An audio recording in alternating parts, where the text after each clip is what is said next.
Hi, welcome.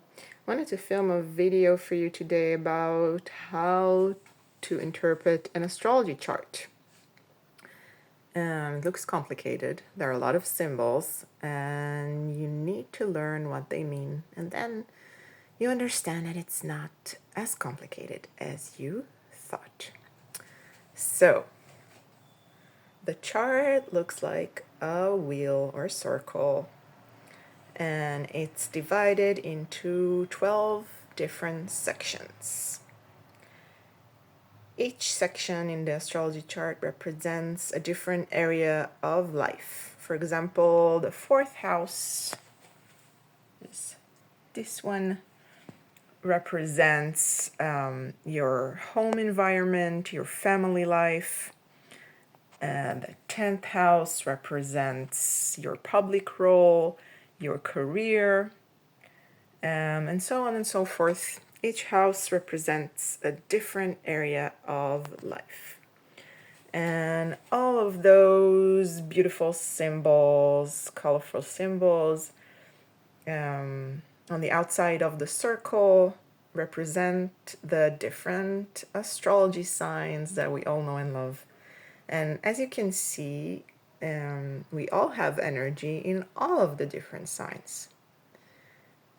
Each natal chart contains all of the different astrology signs, so that is an interesting thing to know, because we usually, when we don't know much about astrology, we think, oh, I'm a Gemini, so I only have that energy, but that's not accurate.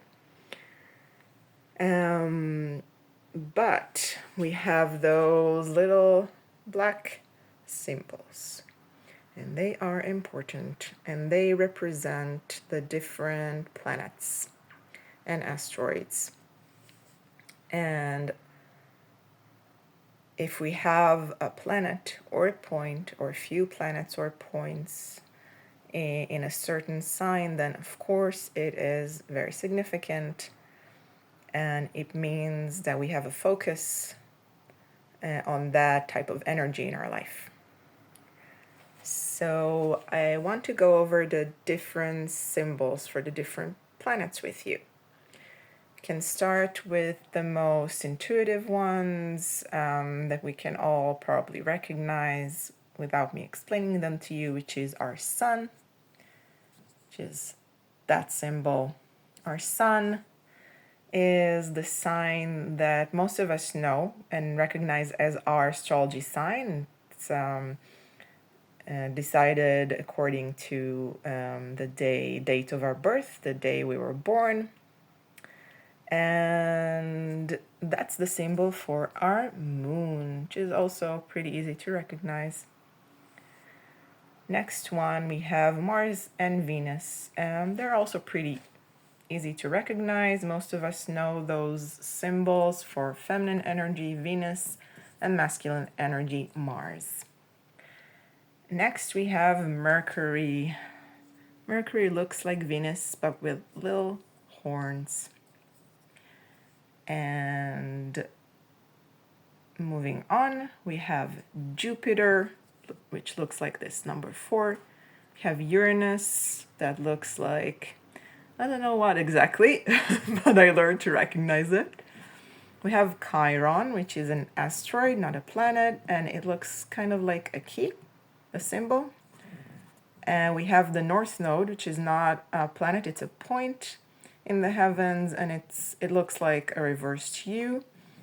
We have Neptune, which looks like a pitchfork. We have Saturn, which looks like a T with a little belly. That's how I see it. Pluto looks like a P, so that's easy to remember. P for Pluto. That's your basic astrology chart. Of course, there are more asteroids and points that can be included in a chart, but those are the ones that appear in your basic chart. Those letters, AC, represent your ascendant. This is the point of your ascendant or your rising sign. And in this particular chart, the ascendant is in Scorpio. We see that the line of the ascendant is in the sign of Scorpio. That's the symbol for Scorpio. So let's go over all the different symbols for the different astrology signs.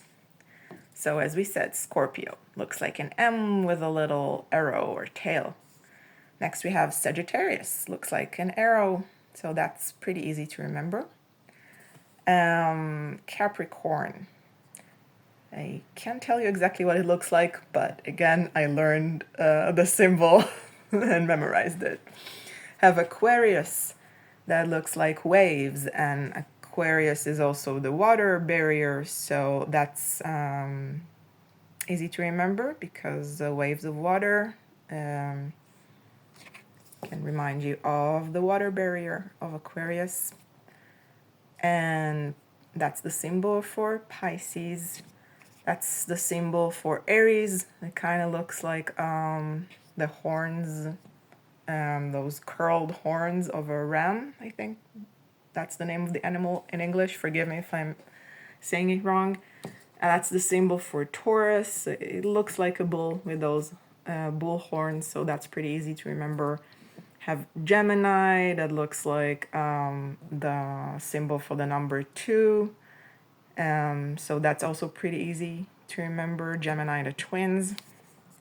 Have the symbol for Cancer, a symbol for Leo, Virgo, similar to Scorpio, but kind of the tail goes inward, and it doesn't have that little arrow-looking end to it.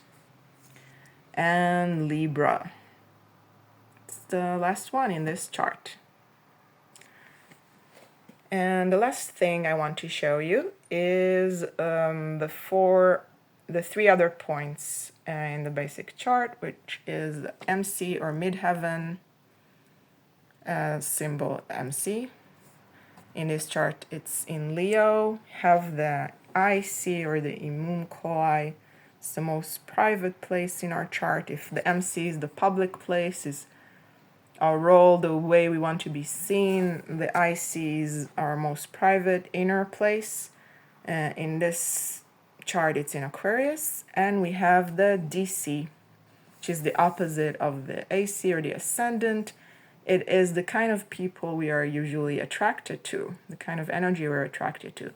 In this chart, it's in Taurus. It will always be the opposite sign of the ascendant, and the midheaven will always be the opposite sign of the Imum Coeli. Okay, so the last thing, I'm sorry if I said before the last thing, but I just want to show you also the date that appears here. That's the time, can be the time of birth or the time of the event or whatever you want to do a chart for, and that's the location. So that could be a natal chart for someone that was born on 11th of July 2024 at 3 p.m. in Ponte de Lima, Portugal. And that's all I want to show you for this video. I made this chart through the website astro.com that I highly recommend. You can create charts for free. There are many different types of charts. Sorry, it's out of focus.